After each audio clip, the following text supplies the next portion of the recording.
Bonjour, je m'appelle Julien Vidal, je suis médecin ophtalmologue au pôle ophtalmologique de Champagne à Besanne et je vais vous parler de membrane épirétinienne.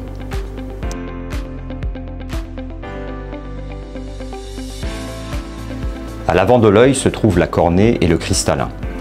À l'arrière, la rétine tapisse le fond de l'œil. La rétine est un tissu essentiel dans l'œil. C'est la pellicule photo de l'œil qui reçoit l'image et qui la transmet ensuite au cerveau par l'intermédiaire du nerf optique. La rétine et le nerf optique font partie du système nerveux central, au même titre que le cerveau ou la moelle épinière. Les cellules du système nerveux central ne se régénèrent pas. Ainsi, en cas de maladie rétinienne, la perte des cellules rétiniennes risque d'entraîner des séquelles visuelles définitives.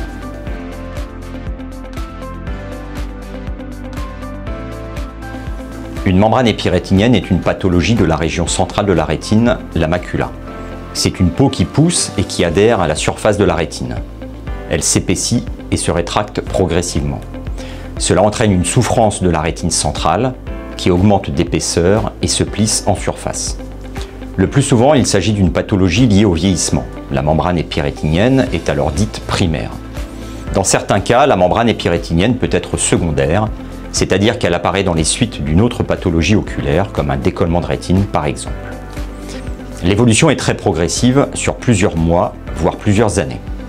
Le diagnostic de membrane épirétinienne nécessite la réalisation d'un fond d'œil.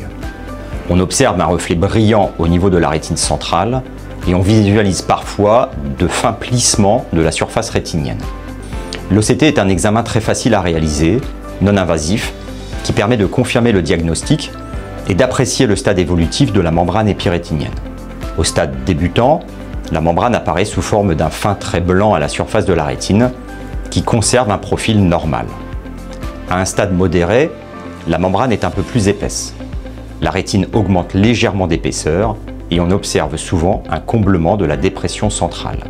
Enfin, au stade tardif, la membrane apparaît plus épaisse encore, tractionnelle, responsable d'une augmentation importante de l'épaisseur rétinienne et d'une irrégularité de la surface rétinienne.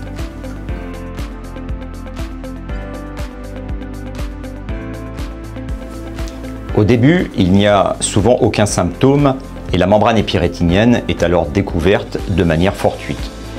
Ensuite, les images se déforment. On parle de métamorphopsie. Les lignes droites apparaissent ondulées.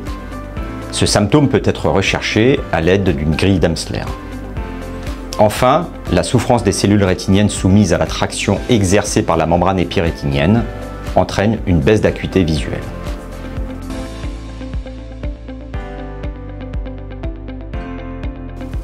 Le traitement d'une membrane épirétinienne est exclusivement chirurgical. L'intervention nécessite en premier lieu de réaliser une vitrectomie. Cela signifie qu'à travers de toutes petites incisions de la paroi de l'œil, on enlève le vitré. La vitrectomie permet ensuite d'accéder à la rétine afin de retirer la membrane épirétinienne. Après injection d'un colorant pour mieux visualiser la membrane, celle-ci est soigneusement retirée à l'aide d'une pince microchirurgicale. On appelle cela un pelage de la membrane épirétinienne.